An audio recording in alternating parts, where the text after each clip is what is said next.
You know this story.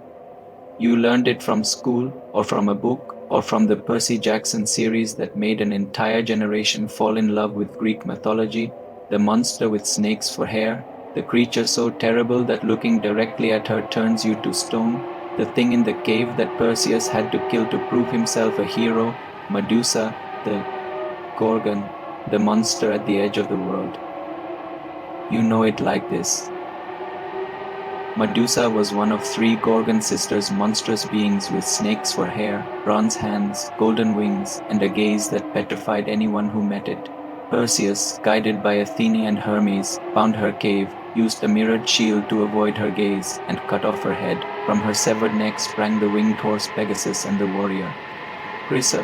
Her head became a weapon used to defeat enemies before being placed on Athena's shield forever. A hero killed a monster. The end. Now let me tell you what the oldest sources actually say about who Medusa was before the snakes, what happened to her, and why the goddess who helped kill her was the same goddess who was supposed to protect her. Because the monster is not the oldest version of this story. The goddess is.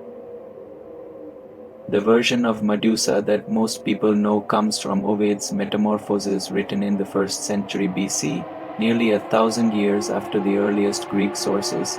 Ovid is a brilliant poet. His Metamorphoses is one of the most influential works in Western literature. It is also the source of a transformation that almost no one talks about. In Ovid, Medusa was not always a monster. She was a mortal priestess, beautiful, specifically noted for her extraordinary hair, who served in the temple of Athena. Poseidon, the god of the sea, assaulted her in that temple.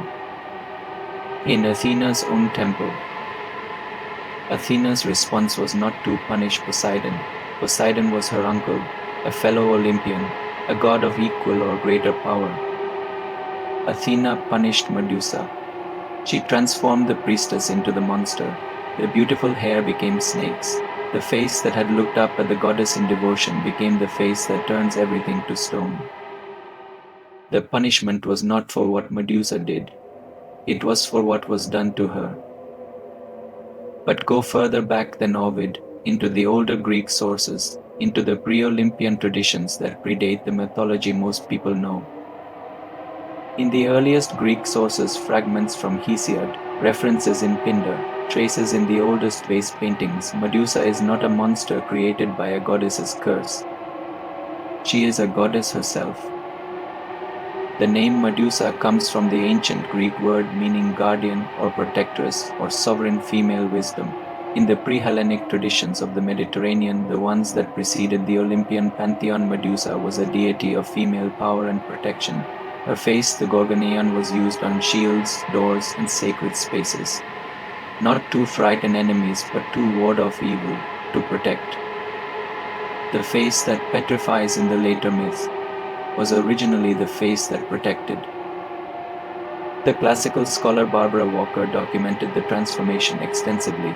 The Gorgon face appears in some of the oldest surviving artifacts of Mediterranean culture, thousands of years before Homer, thousands of years before Ovid, as a symbol of divine feminine protection.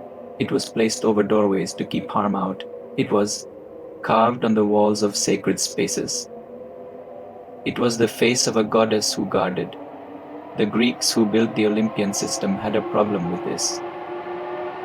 An independent goddess of protection, answerable to no one, predating the Olympian family, could not simply be absorbed or ignored.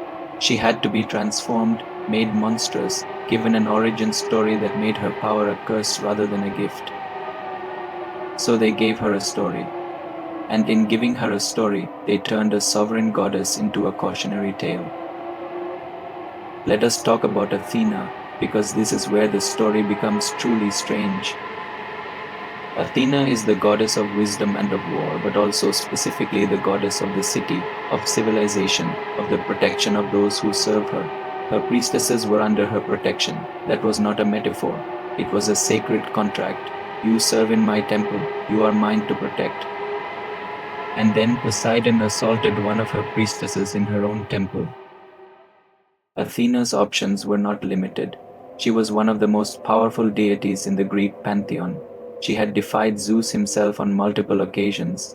She had launched wars. She had protected individual mortals for decades against the opposition of other gods. She chose to transform Medusa. The ancient sources offer different explanations for why. Some say Athena was enraged at the desecration of her temple. Some say she could not punish Poseidon and redirected her anger. Some say the transformation was protective, making Medusa monstrous so no man would approach her again. This last interpretation is worth sitting with. The protection that comes by making you monstrous, the safety that comes by making you untouchable through terror, the logic of a system that cannot punish the powerful and so changes the powerless instead. Whatever Athena's reason, Medusa spent the rest of her existence in a cave at the edge of the world, alone, with her sisters, surrounded by the stone figures of every person who had looked at her directly. She petrified everything that came near her, including perhaps her own grief. The ancient Greeks celebrated Perseus as a hero. This is clear and consistent across the sources. He was the founder of Mycenae, the great-grandfather of Heracles, a figure of extraordinary courage and divine favor. He was also sent to kill Medusa specifically because she could not be killed by direct engagement. Perseus did not fight Medusa. He could not. No one could look at her directly and survive. He approached her while she slept, using a mirrored shield to see her reflection without meeting her eyes, and cut off her head. He killed her while she was sleeping. Not in battle, not in fair contest. He crept into her cave and killed a sleeping figure and took her head as a trophy. The myth presents this as necessary. It was the only way. Her power made direct confrontation impossible. The gods guided him there. Athena gave him the shield. Hermes gave him winged sandals. The gods wanted this done. But what was being done? A woman was assaulted in a temple. The goddess she served transformed her into a monster. She was exiled to the edge of the world, and then a hero was sent with divine assistance to kill her in her sleep and take her head as a weapon for the goddess who had already punished her. The entire divine apparatus of Olympus pointed at one woman, who had simply been in the wrong place at the wrong time. In the oldest artistic representations of the Gorgon, predating the literary tradition by centuries, Medusa's face is not monstrous in the way later art makes it. It is powerful. The Gorgonion on early Greek shields and temple walls shows a face that is intense, direct, undeniable, a face that demands you look at it and account for yourself. The tongue is sometimes extended, the eyes wide, but the expression is one of confrontation, not horror. It is the face of something that will not look away. In a culture where women were expected to be seen and not heard, to look down not directly, to take up as little space as possible, the Gorgon face was the face of everything that was not permitted. The face that looks back. The feminist scholar Adrienne Rich wrote about the Medusa myth as one of the foundational stories of what happens to female power in patriarchal systems. Not my words, her analysis from decades of classical scholarship. The power is real, it is not destroyed, it is transformed into something that can be killed, something that can be managed, something that can be put on a shield and used by the very system that created it. Athena carries Medusa's head on her aegis forever. The goddess who failed to protect her priestess wears her priestess's face as armor. There is no version of this story where that is not devastating. In ancient Mediterranean culture, snakes were not symbols of evil. That association comes much later, primarily from the Judeo-Christian tradition. In ancient Greece, snakes were symbols of wisdom, of renewal because they shed their skin, of healing. The staff of Asclepius, the god of medicine, is entwined with the snake of the earth and its deep knowledge of the goddess traditions that predated the Olympian pantheon. The snake-haired Medusa that Ovid describes and that all subsequent Western art takes as the definitive image was read by ancient Greeks very differently than we read it now. The snakes were not a corruption. They were an attribute of the divine feminine.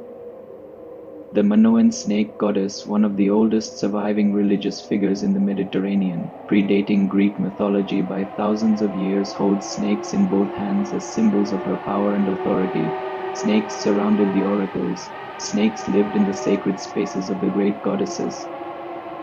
When Athena gave Medusa snakes for hair in the later tradition, she was not purely cursing her. She was perhaps also marking her as something ancient, something that predated Olympus, something whose power the new divine order could transform and use but never entirely destroy. Even dead, Medusa's head turned enemies to stone. Even weaponized, her power was hers. The story of Medusa has been told for 3,000 years as a story about a monster, about the hero who killed it, about the cleverness required to defeat something too dangerous to face directly. It has been retold in paintings, sculptures, poems, novels, films. Caravaggio painted her. Shelley wrote about her. Every generation finds a new Perseus and a new monster. But something is shifting across contemporary literature, across the art being made right now, across the millions of people who find themselves more interested in Medusa than in Perseus. A different story is emerging. Not a monster story, a story about what systems do to inconvenient power.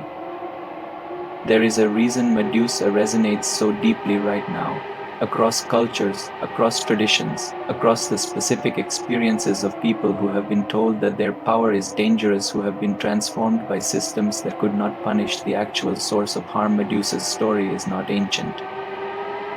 It is happening right now, in different languages, in different buildings, with different names. The goddess who was in the wrong place. The institution that protected itself instead of her. The face that looked back and was punished for looking. Perseus took her head. Athena wore it on her shield. The story called it a victory. But Medusa's eyes were open when he came for her. She just couldn't use them while she slept. Every story needs a monster. Greek mythology needed one so badly it made a goddess into one. And then it put her face on a shield. Script by Grey Wall Stories. Every wall holds a story. Some walls were built to keep a goddess from looking back.